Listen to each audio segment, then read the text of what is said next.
Welcome again to Shelf Life Online. I hope you're keeping well and hope you're keeping safe. As this is my first reviews for 2021, I hope you're all having a good new year. And now, of course, if you see this in March, it just won't hold the same um, interest. But anyways, I wish you all the best for 2021, first of all. I have two nonfiction books today for your inspection. The very first one is If I Knew Then by Jan Arden. It is Finding Wisdom in Failure and Power in Aging. Jan Arden is a noted Canadian musician. She's a television star.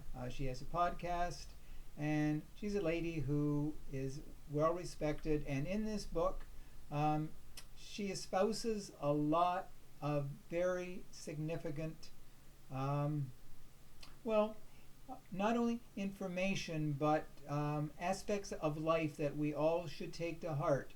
She's had a very interesting life. She's written before about her mother and her mother's dealing with dementia before she passed away. But in this book, she talks about growing old, being stronger in growing old. She talks about the life she's had.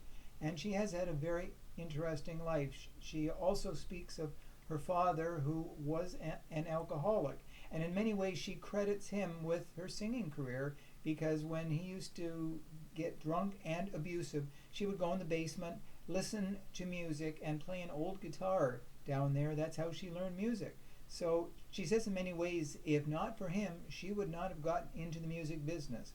Now, she also talks about her mother as well too, how her mother dealt with her father's issues. Now, in the book, she has some very profound quotes.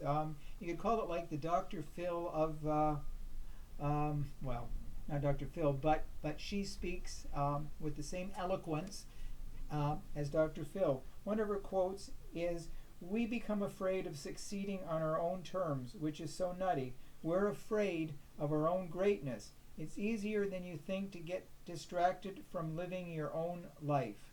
And it's very true. And later she also adds, "Falling down is just as important as getting up, because if you're falling down, that means that at some point you were standing up, and that's saying something. Get out there and fail. There is so much love in this world.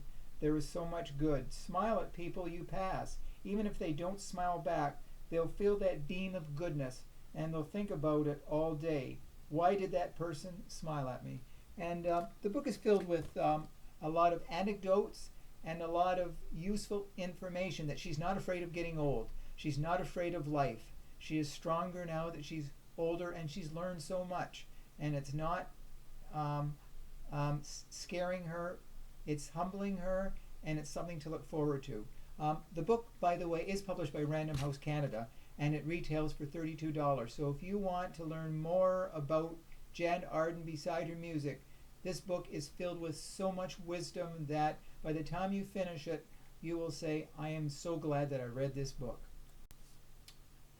The second nonfiction book that I would like to draw to your attention is Michael J. Fox, No Time Like the Future, An Optimist Considers Mortality. This is published by Flatiron, and it retails for $37.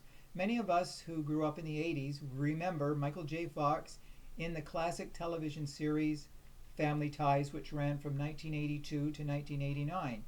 He was also known in the Back to the Future movies as Marty McFly, and a lot of people saw him and loved him in those movies.